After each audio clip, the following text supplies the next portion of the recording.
Wala silang sagot dito sa pangyayari dito kay Sandro Marcos na pumunta daw sa ICI. Anyway, better than pulong. Okay, he got a boss to go there. Kaya lamang ay humihingi ng executive session. So, ano yan, nag-backfire yan dahil from the very beginning, ang mga tao ay nagre-request na kailangan transparency. Tapos, magagaganyan pa siya. Kaya yung at yung mga issue pa na walang budget at nag-resign na yung pinakamataas na po-prostrate na rin. And then, itong si Sandro Marcos ay bumanat pa ng siyempre nagkakaroon ng spekulasyon ng mga tao dahil papunta na daw sa baka dahil sa papunta sa mga Marcos itong investigasyon, kaya yun daw ay 2 months na lang daw isasara na yung ICI, ililipat na sa ombudsman at humingi ng executive session si Sandro Marcos. Yun ang nakakalungkot dito. So ngayon andito si Pilosopong Mamay dahil dahil yung mga political analyst iniikutan ko, naghahanap tayo ng insight nila ay wala. So kailangan na si Pilosopong Mamay, which is I think I have a better one. Okay? I hate to brag myself, pero I hate to say this na si Pilosopong Mamay ang may insight from the very beginning na it's an organized crime. From the very beginning, meron tayong insight na it's an organized crime. Yung samahan ng mga, yung unit tips, ako una nakakita nag-expose. Yung kay Duterte na budol-budol, after 6 months, nakita ko na budol-budol ito, yung paulit-ulit na lang na siguro dahil nga dahil narito ko sa Amerika, yung mga taga-Pilipinas hindi sila makapagsalita na budol-budol itong si Digong Yo, di ba? So, and then itong thirdly ay ang punot dulo ng problema ay itong dynasty family. They are nasty family. Yun. At I was right. Okay? Doon sa aking mga insight na yun. Okay? So, mamaya, babalikan natin itong mga itong mga awayan din ng mga vlogger na to na bitin yung insight. Pero kumikilala tayo dito ka na Kristan, yung napakahusay na vlogger na He Speak from the Heart, yung Armandin, yan. Very yung mga yan dahil yung insight nila ay credible dahil may data sila dahil nasa circle sila talaga ng politics. It makes sense. Katulad na Leonard Lamas. So anyway, ay tutulungan natin ang mga kababayan natin na maunawaan kung anong mga nangyayari at isa-share ni Pilosopong Mamay ang insight nila dito. So, kung ikaw ay matalino, tao at advanced citizen, ay makaka-relate ka sa sinasabi ni Pilosopong Mamay. Okay? Alright. Okay, fasten your seatbelt. Papaliwanag ko sa inyo. Okay. Okay, nanonood ba kayo ng gagamit ako ng illustration para maunawaan ninyo ha. Dahil pagka diniretso ko, baka hindi nyo masakayin yung vlog ko. Okay. Kung napanood niyo yung pelikula ng Japan na The Mathematician, ang title, isa siyang professor ng mathematician. Ngayon merong competition sa paggawa ng barko. So may mga bidding diyan. So hiner nila itong professor, itong mathematician. Ngayon, nalaman niya sa kanyang kompetisyon na overpriced yung mga barko na pinagawa ng mga admiral na pinaburan. So, at the end, nag-demo siya, napatunayan niya na itong admiral na kumikiling sa mga paggawa ng barko ay merong korupsyon. Overpriced yung yung bidding nila. So, nag-perform siya, nag-demo. Ay ngayon, alam niyo naman sa hapon, pagka may mga ganyang pandaraya ay it's a big thing. Ganun kaseryoso sila. So, surprisingly, yung admiral ay umamin na nandaya siya. Wow. Ano to ha? Mga hapon to ha? Okay. So everybody surprised na nandaya itong alam niyo sa hapon, putol kamay, yan. Pero ang kanyang ang kanyang depensa, nagawa lamang niya to dahil sa pagmamahal niya sa sa bansang Hapon. lalo ngayon na ano na surprise yung ano dadagdagan yung surprise kung bakit yun ang statement ng admiral. Ang sinabi niya kasi 1931 yun kasi ayaw niyang ipaalam, ayaw niyang malaman ng Amerika at saka ng British na meron silang ginagawang malaking barko. So inilalagay talaga niya sa papel ay halimbawa 100 tons, yun lang, instead na 300 tons. Kaya hindi niya, kaya ang mga hapon ng mga malalaking barko na surprise din ng mga British at saka Amerikano. So yun. Okay, check this out. Anong ibig sabihin nitong illustration kung ito, anong related nito kay Sandro Marcos? Anyway, kung si Sandro Marcos ay pumunta doon sa sa ICI, humingi na executive session, sinabi niya na anyway, itong sitwasyon natin, alam naman natin na very close tayo sa war, potential, possible na may guerra tayo sa sa China at napakaraming spy dito, ay that's the only way na may tatago natin ang pera dito sa mga bibili tayo ng hypersonic missile. National security daw. Yung mga panel officer doon, walang magagawa. Kakamot lang sa ulo. Okay, doon, naisa na naman ng mga Pilipino doon. Yun! Yun lang binigay ko sa inyo yung pattern. Maybe not exactly tukol doon sa bagay na yun. So, that one is easy. Easy yan. Hindi na kailangan maglagay at i-bribe po sino mang na doon. So, yun. Okay? So, ganun lang ako kasi. Case closed. So, sa totoo lang, ang Pilipinas, they're on the upper hand. Kahit anong sabihin nila sa Hapon at saka sa Amerika. Kasi kailangan nila Pilipinas ngayon. Kung anong gusto nila ay ibibigay. Okay?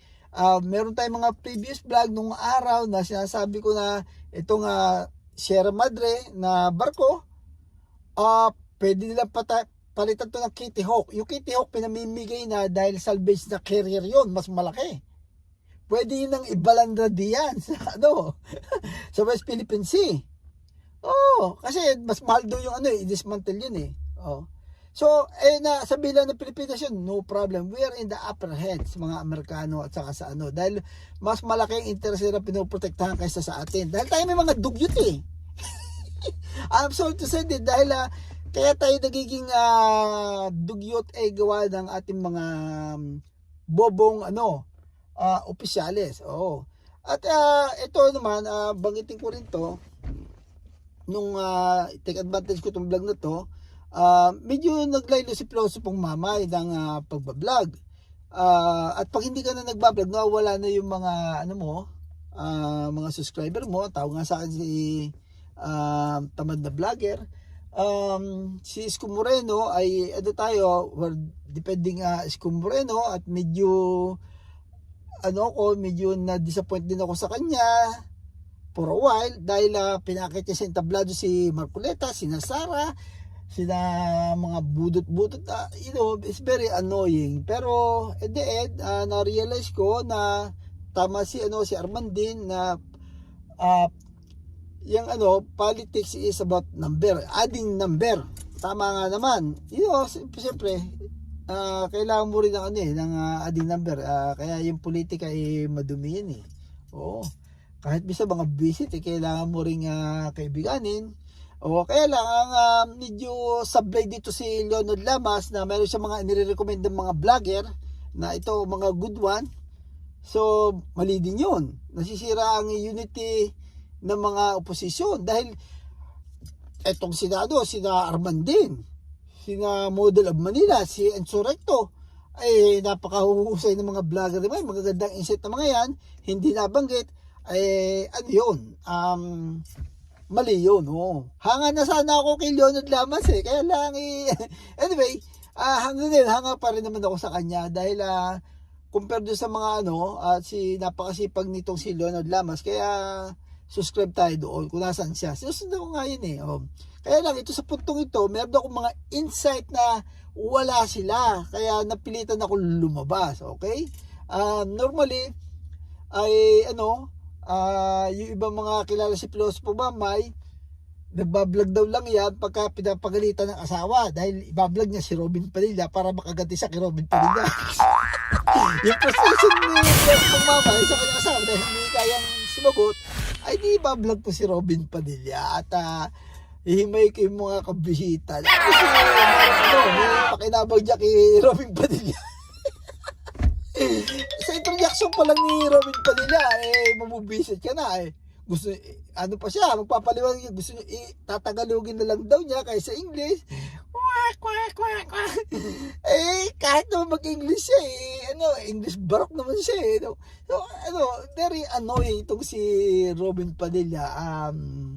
There was a time na, si Robin Padilla, ang sukatan daw kung gaano kadaming tanga ang mga tao sa Pilipinas.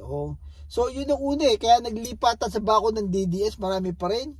Dahil nakita nila na marami pa rin populasyon ng mga tanga. So yun ang una. At saka yung padalawa ng insight ko ay it's an organized crime.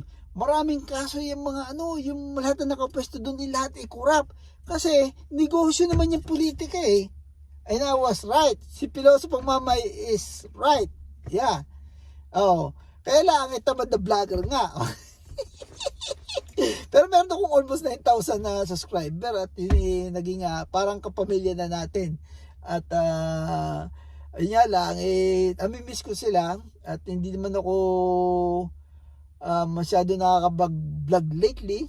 I went to Europe twice last year. Ang punta ko na Netherlands.